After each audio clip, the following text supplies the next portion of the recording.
Alright, so how you all doing, boys? Hope you're doing well. Now in today's video, going to be using a team which I honestly don't use an awful lot, and using some units which I don't use an awful lot as well. As you can see, we do have the Goddess Liz. I promised myself I wouldn't do any other showcases with her, but I feel like this team doesn't really have a lot of showcase on my channel, and I mean, some of these units are pretty fun units. I mean, Tarmiel especially is a unit that I really like. Really good nuking character, really good defensive capabilities, and is probably going to work fairly well with the new Diane, just building like one of those invincible kind of teams. But Margaret as well, a really nice character, and I mean, Goddess Liz isn't the greatest, but this team has been seeing quite a bit MVP, VP as of recent, and I figured why not. And I mean, with the fact that I did also get the Holy Relic for Gil Thunder as of recent, I've got it equipped. I just don't like how it looks with the definitive best Gil Thunder skin, the Witch Doctor, but I don't know, this team should be a little good. I am super surprised at just how much CC I have with this team. I say it should be a little good. It should be fairly good. It is definitely on the higher end of meta teams, not standing up to anything like the Kyo, Christmas, Awaken Lilia, or even probably some of the more beefier Valentine's Maleska teams, but we'll just see how it goes. Everyone here is pretty much HP defense except for the Tarmiel. He is obviously on the triple defense set, so some fairly decent rolls there. Nothing too crazy on all of these characters. Once again, don't use these characters a whole bunch, but I mean, yeah, let's jump right into it. Here we go, and let's see our first opponent. And by the time of actually recording this video, we have finally gotten our patch notes for the 1st of March, and only getting the Legend difficulty Final Boss Escanor in that update, so I was just a tad bit confused when I saw that. But with the global anniversary actually happening on a Thursday, and with the JP update usually happening on a Thursday as well, I mean, this makes perfect sense for them to just give us back-to-back updates and, you know, finally catch us up with JP. I know obviously we will be just a tiny bit behind, but like, once again, we'll be finally on the same character as JP, which, I mean, that also would make just a tiny bit more sense as to why they delayed Zariel a week and why they also delayed the Valentine's Day Maleska a week. But I'm honestly super excited. Like, by the time this video is probably out and you guys are watching this, we have probably gotten confirmation of that, and who knows, the banner might even be out by now, but let's see. Honestly, that is pretty much going to be our starting hand throughout the entire video, but it is just such an insanely tanky first hand. Like, we don't take any damage whatsoever. Let's see, I might go for, does this last 2 turns? It does 2. We'll go 1 and 2. Stunning the king there, pretty much stopping any defensive capabilities he has, putting up the shield and whatnot. And we should be fine to pretty much tank anything. That was a lot of damage on king there, Jesus. And with this one here, inflicts damage equal to 630, yeah, okay. Okay, that's alright. For some reason, I had in my mind that the actual Arc Shield card increased Tarmiel's defense, therefore increasing the ultimate damage, but it just says increased damage reduction, so not too sure. But let's see, how much do we reckon we will be able to hit for here? We will go 1, 2, and 3, and I mean, it's been a hot minute since I've used Tarmiel. Maybe sitting around like that 1 mil attack stat, I reckon. Yeah, I mean, not too far off. Just almost at that 900,000, which is pretty damn good. I mean, at that point, like, especially teams with like not a crazy amount of tanking ability, like obviously didn't have the King Shield up or anything like that, it is going to just completely wipe that. That's no just attack stat to just like look over lightly. But I mean, with the fact we have Elizabeth here, the rest of the match is pretty much just going to be this here. I put up the Reflector, Bionic can't attack into me because 6-6 Reflector, he'll just end up absolutely wiping himself. 6-6 Elizabeth, don't get me wrong, the Reflector is insanely strong, but like, even as an association, she is such a good character. Got so many good costumes and like some okay substats. So crit resistance is just a tiny bit lacking, but she still holds up. You still see her quite a bit, and I've also been seeing her quite a bit in the front as of recent, which is really surprising. I might go for this, and this, and then we can finish off with the Margaret ultimate. Hoping none of these matches get too dragged out. I mean, we did clear through this one fairly quickly. Granted, the card draw on Tarmiel was not too bad, if I do say so myself. Damn, even the Elizabeth's done doing a little bit of damage there, but I mean, yeah, Margaret will, even with the HP defense set, granted this is actually my OG set for the original Ludo, so it is full 15% rolls, but that should just about get the job done. I'll go out the reduction just in case. What do you reckon for Margaret though? Maybe like a, it's been so long since I've used Margaret. 600, I forget she's guaranteed the crit. Yeah, that's absurd. But no, obviously super hyped for the first Diane release. Also along, of course, with the rest of the content. It is going to be the global 2nd year anniversary, so super excited for that. Can't believe we've been playing global for 2 years now. Like, the JP version I know is almost at their 3-year anniversary, which is also crazy to me. I can't wait to see what we get for that. I'm honestly, with the fact that they gave us a Diane for this update here, I am kind of suspecting a light type Mael, depending on how far it is away. Of course, I do feel like light type Mael will be the next festival. Once again, that could easily be replaced for like a light type Elizabeth. I was honestly just absolutely shocked when the current festival we got wasn't a light type, but hey, it is what it is. Let's see, not the greatest card draw on this one. We can of course repeat our same starting turn, which is kind of nice, but giving him more turns to build up that Ignite is scary, that's for sure. And just more turns for him to get more of those Lilia single target cards. So we can of course go ahead and cleanse the Ignites, but I mean, stalling isn't something we really want to be doing here. We really want to be trying, I mean, it is helping us rush our ultimates, which he's not getting like a crazy amount out of it. He isn't getting King Shields or anything like that, but hopefully we can get like a merge on there. Okay, yeah, so we can definitely rush Tamiya ultimate in this next turn. We can also remove the King ultimate, which is going to be 100% necessary. Please don't break our shield. I feel like the Elizabeth shield having the block skill effect here just makes it so much more powerful than the King shield. Granted, the King shield is kind of like a 2-in-1 also.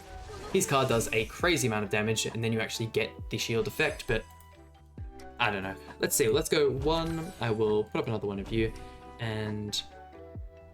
oh, okay, do I want to... I mean, we can merge you. Go for this. I would really like to stun King, but at the same time, does this remove the 2? It only removes the 1. He could potentially get a merger. I think I'm just going to go for this play here. Why not? We'll remove the King ultimate. Just pray to God that he doesn't get a merger. Perfect. And then we will put up the shield, okay? Yeah, as long as we can stop any like King shields from being created here. Once again, we do still have the Holy Blade card, so we could potentially break it in just like one card, but let's see. Kyo not going to do a crazy amount of damage. Granted, Kyo doesn't do like a crazy amount of damage regardless. He's kind of just like a passive machine. In a sense, I feel like that is downplaying Kyo quite a bit, but... okay, sweet. So, a very, very weak King Shield. I feel very confident in the fact that we can just get rid of this in the one card. Let's go 1, 2, and 3. I mean, there's no way it survives this. Yeah, okay, sweet. Breaking that pretty much instantly. And what, we reckon like another... it does have the damage reduction on Kyo. Maybe like a 650? 900. Okay, so even higher than the last one. Damn. I feel like there's a strong chance with that million attack stat in this video.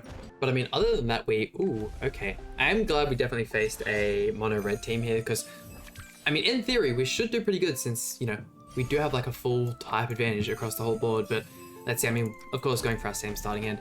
Other than Grand Cross though, for the, if you guys happen to play Dokkan by any chance, we do have the Cell Saga like, right at the beginning where he chops up the Mecha Frieza, Trunks releasing on Global, which I wouldn't recommend summoning for if you play that game. And we do have the part 3 of the 7-year anniversary for JP, which is also looks really cool. Also, look at the merges on Tamiya. That is actually absurd. The Ultra Reduction we have here, I mean, at this point, we've pretty much just won him, wasting the damage reduction card on Margaret. Probably wasn't the greatest idea. Let's see. I mean, I will go ahead and use that there. Is it possible that we... hold on, I might see... if he does have the... if he does have ult reduction, we'll go for this here. That way we have Margaret and the Tamiya ultimate. I doubt, especially with him wasting that one card on our shield before, he's not going to, but worst comes to worst, like, he removes the Tamiya ultimate and then we can just one-tap Barn with the Margaret one. If not, he is probably going to put up the Nameless Dance and we can just kill Arthur instead. Killing Arthur is almost just as valuable as killing Barn. The stat increase he provides for Barn is so necessary, and especially with the Holy Relic, he is such a valuable asset to the team. As you can see here, he does have the kind of like frost tips on his gauntlets, so he does of course have the Holy Relic. No Nameless Dance card, unless it's going to be this one here. Okay, so he did still remove the ultimate from Margaret there. Let's see, what do we got? Let's go 1, 2, and I might go ahead and actually... it's a shame we don't have another Margaret card to throw out. Let's go for that there. Hopefully that can finish off Barn. That's best case scenario. I feel like if we don't kill Arthur here, which I doubt we will, but we'll get to the point where he's on like a slither of health, and did actually manage to kill, okay. We could kill Barn here, that'd be perfect, but if not, going for Terry probably would have been a better option, yeah. That's right. Oh my god, they they didn't lifesteal, but they regenerated so much more from that gift card effect. Jeez, and I mean, another just amazing part about Tamiya's ultimate, don't get me wrong, it can just complete the team wipe, but you also heal, I think it's 30% of the damage done at the end of every turn, so like, at the end of the turn, should I say, so with just the insane amount of damage he hits, you are pretty much full healing your team after every single ultimate. Let's see, you get debuff immunity after you use your card, correct? Yes, okay, so after removing card, that's alright, we will go 1, and oh, Twigo has the... Yeah, don't like that by any means. I mean, I'm just gonna throw this out. I mean, I'm kind of just like disposing cards here, trying to maximize card draw, because that Twiggo coming to the front has definitely done us dirty. Does that remove the taunt? No, he still has the taunt. Ugh, okay, yeah. I mean, I wanted to throw that card out regardless, get it out of the way. Let's see, can we tank the Terry ultimate? I feel pretty confident in our ability. We did use a 2-star Tarmiel stance, so we're pretty decent there. 2 stun cards for Elizabeth as well, which can easily help us turn back around this match. Let's see. I mean, in all honesty, we might not even actually use those, especially because Ibby kills Tarmiel here for Tarmiel tanking all that damage. Let's see how much he tanks after the... Okay, yeah, so... Oh, and after this Heart Crusher card, he is not going to be looking so good. I mean, still survived that turn, which is actually really impressive. Let's see. 1, 2, and then might as well just chuck this out here. Get ultimates for everyone there. I mean, at this point, we are sitting pretty nice. We can full heal with Elizabeth. We can also full heal with Tarmiel if he doesn't kill Tarmiel. Like, the team is honestly really, really strong. It's not a team that can go as far or just like has as highest, like, you know, power gap as the Christmas Wake and Lily team. At that point, that team is kind of like, if you're comparing like a team to anything, you should compare it to that. That is pretty much the pinnacle of teams at the moment. If not that, I haven't seen too much Molescula in top 100. I believe Chixua, is it Chixua? I think he's actually doing a live stream as we speak where he is giving like a pretty much maxed out Molescula to try and top 100. So might tune into that and see how it goes. But let's see, I feel like we can go for the save. We will stun the barn for 2 turns, which should pretty much get rid of him. But let's see, do we wipe here? Oh yeah, easy money. And look at that, we finally got that 1-0 attacks, that 1.3. And we have been on an absolute roll here, and a full unknown team. I mean, we did actually give the unknown team a try as of recent, and as always, I'm always impressed by how this team works, especially the True Seeker Melon. She's such a good unit. Some people actually compare her to Goddesses, which, I don't know, I don't feel like she's that annoying. Granted, being able to like attack disable and just like ignore shields and all of that every turn, like she doesn't ignore the shield obviously, but being able to attack disable through them because it's via the passive, like it's not something you can't like use the block effect on her or anything like that. And he's even using Ludociel as her association, so you can, you know, can't freeze or anything like that. But let's see. Also won't be able to stun her, which is just a little bit annoying. I'm not gonna have to worry about the that debuff seals as well. Yeah, and then he's going to use the Dissolve card. Doesn't use the Dissolve card. Okay. Freezes through the shield, though. Yeah, that is annoying to say the least. You are also going to D-rank me at the end of the turn, aren't you?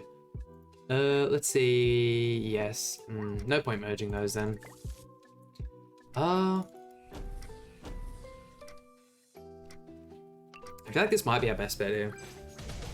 We can't really do an awful lot with this turn. That is one thing that, like, the Jack of Light Gotha, although it is like a festival, it is downplayed quite a bit just due to like the fact they don't have any crazy numbers, don't have anything like super powerful going for them, and like the teams they on, just you can't be as versatile with the Gotha, but they are definitely still one of like the funnest festivals, that's for sure. And like, I don't know, I still feel like they are downplayed quite a bit. Definitely not as strong as Trader Meliodas or King though. I don't feel like anything in the game at this point compares to those two. Let's see. 1, 2, and do I want to stun Amelia or... I think I might go for Jack of Light Gotha in all honesty. That's the thing, like it doesn't really matter who you stun, like if you stun Merlin, they can still use the Jack of Light card level 2 and that ultimate disables. Like if you don't stun Amelia, she can freeze through the shield. There's just, we really have to kind of just pray we picked the right choice and that we don't just get absolutely destroyed here. Yeah, this is definitely going to be one of the hardest matches we face in the video. Dissolve card, okay, still going to apply on Margaret there, which is kind of annoying. We can, of course, use the Breath of Bless card to remove that. Okay, not too bad, in all honesty. Let's see. We will remove you and freeze you. The card draw actually there ended up being perfect, exactly what we wanted. Not like they can get any merges either because the cards on the sides of the ultimate bronze and silver. Okay, I do actually think we have a high chance of winning this now. Because like, what can he do? The pretty much damage from Merlin, the attack to say we don't have to worry about because we're only using ultimates in this turn. He could, that does look like a level 2 Jack of Light card. Ugh, exactly not what we wanted to see. And it disables buff cards as well. Like, if that wasn't the case, we could literally just Breath of Bless out of every single bad situation here, but the Jack of Light Gother is just so strong and it does such an amazing job. Easily the best character for countering Goddess Liz and Margaret. Like, that is pretty much the character's purpose, so us winning here. Looking worse and worse by the second god. This is just not going. I suppose we just go for this. I don't even really know. Everything's gonna get D-ranked at the end of the turn. Kind of just have to slowly chip down everyone. We could kill True Seeker Melon. That would have been perfect. Okay, so we got the Tarmiel ultimate. Does he have just another Jack of Light card? Oh, you gotta be kidding, right? For level 2 once again. And if he just uses 2... Okay, no. So we can't use the 2 Melon cards. I'm not gonna get the attack disable off, so we're not completely useless in this next turn. Fraser Elizabeth, jeez. Let's go for this here. If I get rid of that True Seeker Melon, that's just one less character we have to deal with, and them having Rem in the front. It's definitely bad for them, but... I mean, the Jack of Light Go Through ultimate isn't anything crazy. It doesn't do a crazy amount of damage. It's more just the card deletion that you do have to worry about, but... Once again, we should be fine. Hand isn't like overly great anyways. It's just a whole bunch of buff cards and stuff like that. God damn, this match has also been super dragged out. It's gonna get to the point where we're gonna have the, like, you know, the... Is it like the PvP corrosion where like just every turn you end up taking damage just to kind of like speed things up? How much damage are we gonna take from the ultimate here? Okay, finally proc revive. I think that's actually the first time they've proc revive throughout the video. Deletes the ultimate as well. I do believe that also deletes all of our ultimate gauge, which is huge for him. That's gonna disable the... Doesn't disable. Okay, let's go 1, 2, and 3. Who am I gonna go for? Elizabeth, why not? Honestly, after this turn, we're pretty much won here, especially if the Tarmiel card kills. Okay, that's right. Yeah, we're pretty much won. I'm gonna skip on to the next match. This is taking way too long. And here we go onto our final opponent, and Loli Merlin. Okay, Loli Merlin Escanor, definitely a strong combo. Fallen off quite a bit. Loli Merlin, like in her prime, that Infect card is so powerful. And like the difference between the damage that does at level 1 and level 2 is so insanely absurd. But with just the amount of like tanking ability we have in this first turn, I doubt he'll be able to break shield. Even if so, I doubt like the Infect ability isn't going to do an awful lot to us. Like he's not going to remove enough health for it to be a worry. But would you look at that? Also going to be able to rush the Margaret ultimate in this next turn. Obviously can't use it against Merlin. We kind of have to just chip our way down with her. One tapping the Elizabeth shield, even without the skill effect. Breaking the shield on Tarmiel there, and what is... Okay, yeah. There's that Infect card, which we all expected. Level 2, as you can see, still doing really good damage. Okay, so we can cleanse that off. Let's just go for... I mean, yeah, let's just go for double Margaret. Seems like the best player. We can get rid of Escanor, and then we kind of just have to continue to dwindle down the Merlin. She's actually a fairly squishy character, so if you're kind of just like passively hitting her with like a bunch of AoE cards, granted, look, she isn't going to take as much as Kyo's type disadvantage, and he just hasn't got as good substats as Merlin, but you can get rid of her pretty quickly. You see her health pool is like a lot smaller, especially compared to some of the other festivals. Like even compared to Escanor, like he's definitely a glass cannon, that's for sure. That's kind of like the whole point of the character, but Tarmiel taking way more damage than I would have liked here. I mean, actually, to think of it, we've been flawless throughout this entire video. I feel like we've been doing pretty good at that as of recent. Let's see, let's go 1, 2. I will throw this out on you just to make sure.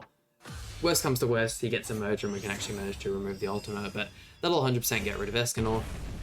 Margaret should be back to full health after that, remembering correctly. She has fairly decent life still. Yeah, there you go. And hopefully in this next turn we can get another Breath of Blessed card, because like, if the level 1 Tarmiel ult reduction card can do damage to Melon, then that's how you know she is a weaker character. But also getting the block effect, which I think you get from Margaret's ultimate at 5/6 or 6/6, if I do remember correctly. I'm not too big a fan, even though I am one to like actually go ahead and 6/6 festivals. Pretty much never on like their first time being out, but by their second, I'll pretty much have them 6/6. I don't really like it when they give these extra effects to them, because like, don't get me wrong, I am a person who can get the effects and whatnot, but it just seems so unfair. Like, it doesn't feel right. Let's go ahead and put up the shield here. That pretty much does it for us. We can put the reflector up. He can't do any more damage. Pretty much all of his cards here are AoE cards, or at least most of them are. Both Merlin and Kyo have an AoE card. Would actually like to see if we could kill anyone with the reflector here, that's for sure. And yeah, a bunch of extra stun cards. Like, we haven't really shown off the full toxicity of Goddesses, because I feel like to do that, you kind of have to use her alongside a rank up character, but I'm not even getting the level 2 demonic hell zone there, so can't do the ultimate seal. Yeah, easy tank from Tarmiel there. I feel like you probably could use this, some rendition of this team, maybe replacing Tarmiel with like the Valentine's Day Moleskula could be pretty decent, but let's see, let's go for this here.